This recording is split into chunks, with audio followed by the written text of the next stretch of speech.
할렐루야, 반갑습니다. 오늘은 요한계시록 11장 15절에서 19절 일곱째 나팔이라는 제목으로 말씀 묵상하겠습니다. 우리 찬양 곧 오소서 임마누엘 찬양으로 하나님께 나아가겠습니다.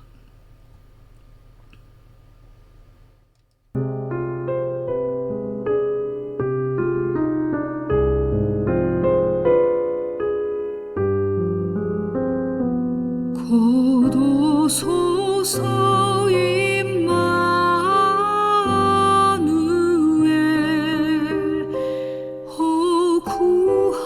구하소서 이스라엘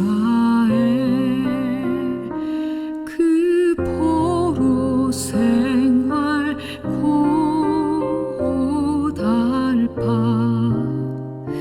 메시아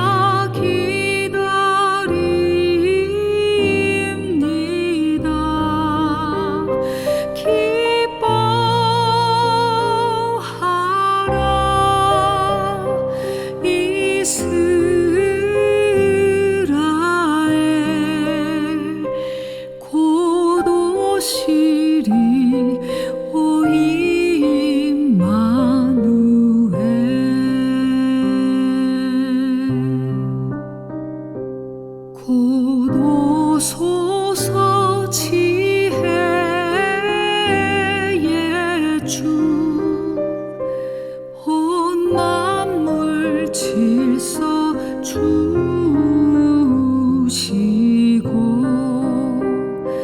참 진리의 길 보이사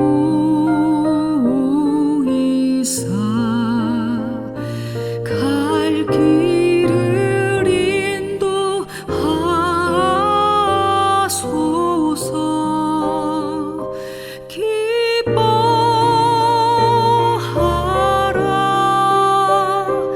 이스라엘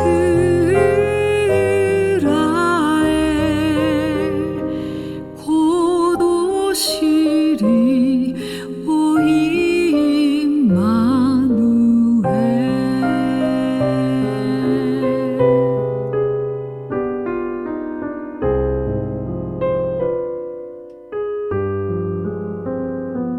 곧 오소서 소망의 주 만 백성 한 맘 이루어 시기와 분쟁 없애고 참 평화 채워 주소서 기뻐하라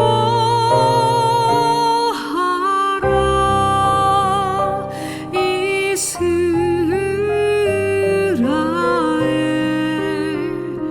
곧 오시리 오 임마누엘 곧 오시리 오 임마누엘.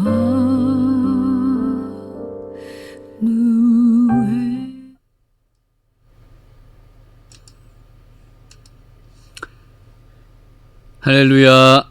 요한계시록 11장 15절에서 19절까지 말씀 같이 나누도록 하겠습니다.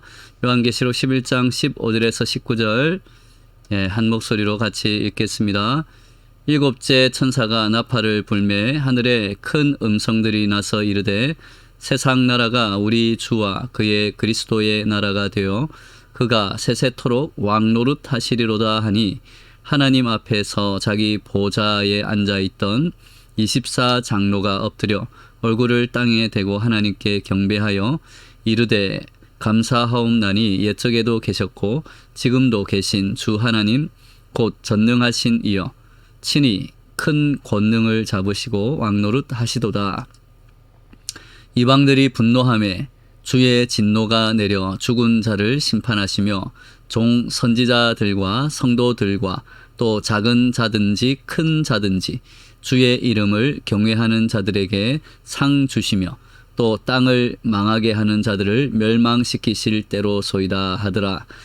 이에 하늘에 있는 하나님의 성전이 열리니 성전 안에 하나님의 언약궤가 보이며 또 번개와 음성들과 우레와 지진과 큰 우박이 있더라. 아멘.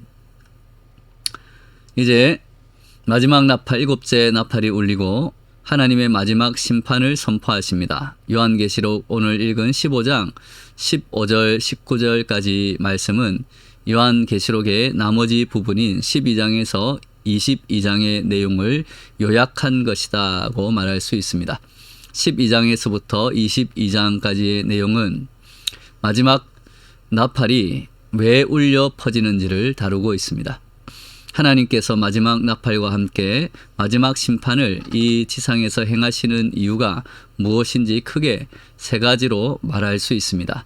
첫째, 하나님 나라의 실현을 위한 마지막 나팔입니다. 그리스도인들에게 가장 중요한 기도는 우리 예수님이 가르쳐 주신 기도입니다. 그 주 기도문의 내용 중에 나라가 임하시오며라는 구절이 있습니다. 그것은 하나님이 이 어두운 세상, 이 악한 세상, 이 부조리한 세상을 하나님의 왕권으로 통치하시고 하나님의 영광을 이 땅에 나타내 보여주시옵소서라는 의미입니다. 역사가 어두워질수록, 세상이 부조리할수록, 성도들이 핍박을 받으면 받을수록 그들은 더욱 간절한 믿음으로 주님이 가르쳐 주신 이 기도를 붙들고 기도해 왔습니다. 나라가 임하시오며, 주님이 가르쳐 주신 기도인데 응답이 안 된다면 어떻게 하겠습니까? 주께서 가르치신 기도의 내용대로 그 하나님 나라가 이루어질 때가 드디어 오게 되는 것입니다.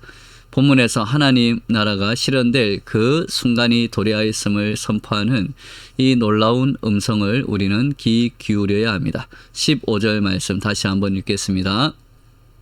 15절 말씀, 7째 천사가 나팔을 불매 하늘에 큰 음성들이 나서 이르되 세상 나라가 우리 주와 그의 그리스도의 나라가 되어 그가 세세토록 왕노릇 하시리로다 하니. 아멘. 정확하게 말한다면 그 나라는 하나님의 나라이면서 동시에 그리스도의 나라가 됩니다. 이 세상 나라가 드디어 하나님과 그리스도의 나라가 되어 하나님이 세세토록 왕노릇 하실 것입니다. 하나님 나라의 실현이 때가 도래했음을 선포하는 놀라운 음성이 나자 하나님 앞에 자기 보좌에 앉은 24장로들이 엎드려 이렇게 고백을 합니다. 17절 말씀 같이 읽겠습니다. 이르되 감사하옵나니 옛적에도 계셨고 지금도 계신 주 하나님 곧 전능하신 이여 친히 큰 권능을 잡으시고 왕노릇 하시도다. 아멘. 전능하신 하나님이 친히 큰 권능을 잡으시고 왕노릇 하실 것입니다. 그렇다면 하나님이 왕노릇하지 않으신 적이 있다는 말씀입니까? 물론 역사 속에서 하나님은 언제나 우리의 왕이 되셨습니다. 그러나 지금 우리가 살고 있는 이 시기는 하나님의 통치가 온전히 인정된 하나님 나라가 완성된 시기는 아닐 것입니다. 마태복음 13장에서 말하는 천국이 이것을 설명해 줍니다. 그 천국은 마치 밭에 심어 놓은 겨자씨 같이 잘 보이지 않습니다. 그러나 그 겨자씨는 분명히 자라나고 있습니다. 또 천국은 가루 서말 속에 들어있는 누룩과도 같아서 어떤 때는 잘 보이지 않지만 분명히 존재하고 있고 변화시키고 있고 자라나고 있다는 것입니다. 하나님은 어느 일정 기간 동안 역사 속에서 하나님의 나라를 숨겨놓은 채 그 나라를 확장시키고 계십니다. 지금 우리가 살고 있는 시기가 그런 시기일 수도 있습니다. 이 세상에서 악이 성행하는 모습을 보면서 하나님은 왜 침묵만 지키고 계시는지 의심하는 사람들도 있을 것입니다. 때로는 우리 가운데 그러한 의심이 생길 수도 있습니다. 우리가 다 이해할 수 없지만 분명히 성경은 마지막에 모든 악한 것들이 심판을 받을 것이라고 명확하게 말씀하고 있습니다. 바로 마지막 나팔이 울려 퍼지는 순간입니다. 이때 하나님은 지금까지의 지구상의 모든 악한 것들을 모조리 심판하게 되실 것입니다. 주께서 악한 자들이 받아야 할 모든 형벌과 선한 자들이 받아야 할 진정한 보상을 그 마지막 나팔과 함께 허락하실 것입니다.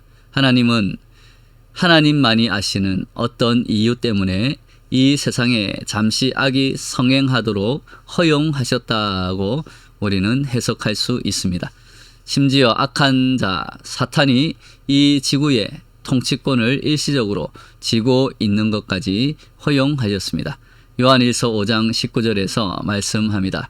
또 아는 것은 우리는 하나님께 속하고 온 세상은 악한 자 안에 처한 것이며, 구원받은 자들이 하나님께 속해 있는 것은 확실하지만 우리가 살고 있는 이 세상에 악한 존재들이 악한 사람들을 지배하고 마치 이 세상을 움직이는 것처럼 보이는 그러한 시기들이 있다라는 것입니다. 여기서 악한 자는 사탄을 이야기합니다. 그가 일시적으로 이 세상을 악으로 지배하고 있는 것 같습니다. 하나님께서는 사탄이 이 세상을 지배하는 동안에 진실로 하나님께 속한 자와 어둠에 속한 자를 구별하시는지도 모릅니다. 하나님은 세상 속에서 하나님의 통치를 받아들이는 사람들을 통해서 조용히 하나님의 나라를 확장해 가고 계십니다. 한 사람이 예수 그리스도를 구세주와 주님으로 영접하고 그리스도를 왕으로 부르면서 주님 앞에 굴복할 때 주님은 그의 심령을 다스리십니다. 이런 사람들이 모여서 형성하는 가정과 교회를 통해서, 공동체를 통해서 하나님은 이 어두운 역사 속에서 자신의 왕국을 누룩처럼, 겨자씨처럼 계속 확대해 나가며 넓혀 가십니다. 사탄은 마지막 때에 그래서 온 힘을 다하여서 이러한 하나님 나라를 확장시키지 못하도록 발악을 하는 것입니다. 이 환란의 때가 지나고 나면 드디어 하나님의 나라가 이 땅에 온전히 실현되고 하나님이 왕으로서 자신의 하나님 되심을 보여줄 것입니다. 하나님의 나라가 임하옵시며의 그 기도가 드디어 완성되고 이루어질 것입니다. 그때 다니엘서 2장 24절의 말씀도 이루어집니다.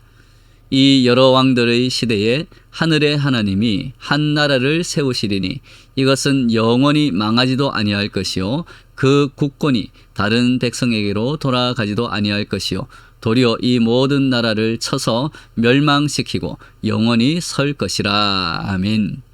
하나님이 세우시는 영원한 나라, 스가랴 선지자도 스가랴서 14장 9절에서 그 나라에 대한 환상을 보았습니다.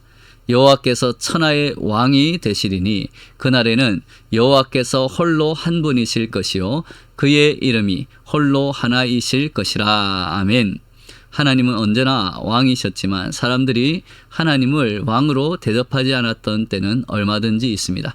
사사기의 주제처럼 그때에 왕이 없었으므로 각기 자기의 소견에 옳은 대로 행하며 죄악을 행하며 살아가던 때가 있다는 것입니다.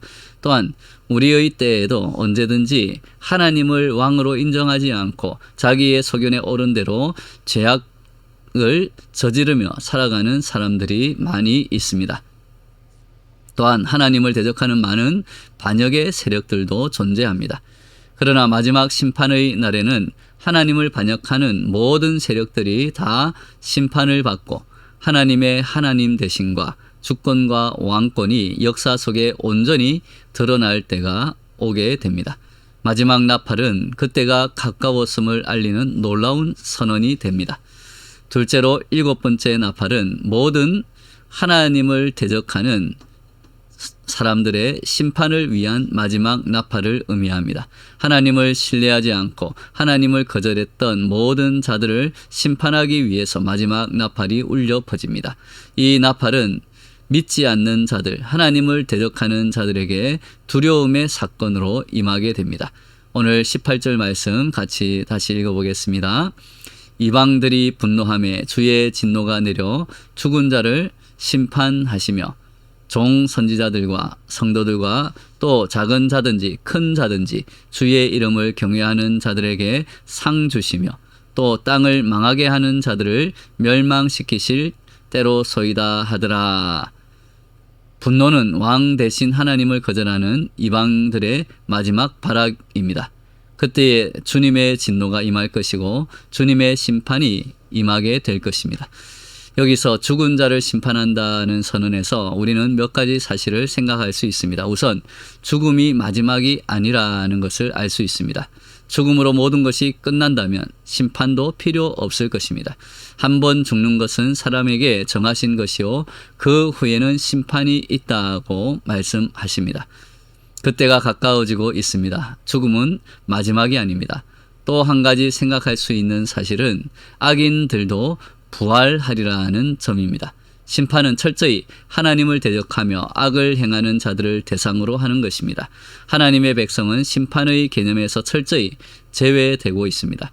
이 말씀은 요한복음 5장 24절의 말씀처럼 예수 그리스도를 믿는 자들에게는 심판이 없다는 약속이 얼마나 신실한가를 우리에게 보여주고 있습니다.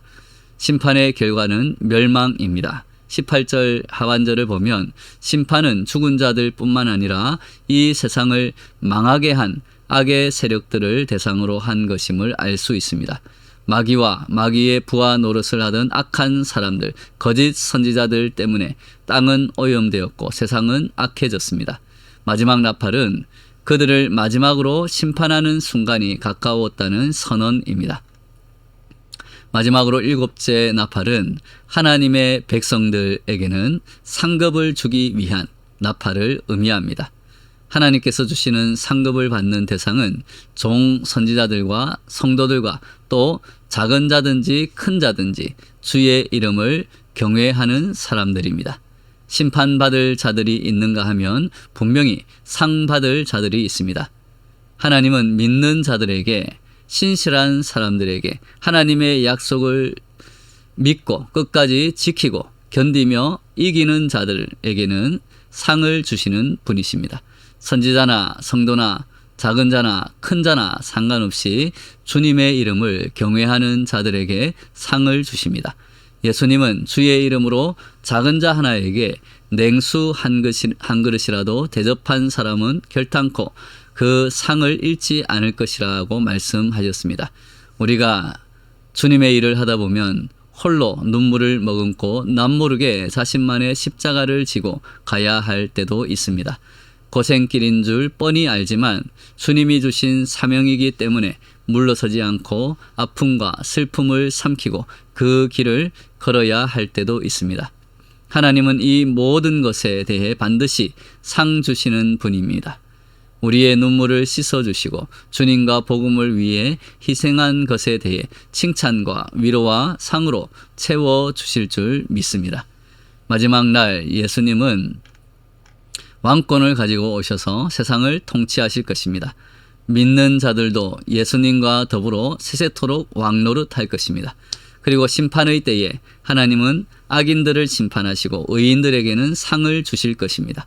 험한 세상을 살아가다가 문득 우리의 신앙 생활이 지치고 고날 때 마지막 날에 악인은 심판하시지만 그러나 믿음을 지키는 성도들에게는 상 주시는 하나님을 기억하며 힘을 내시길 바랍니다.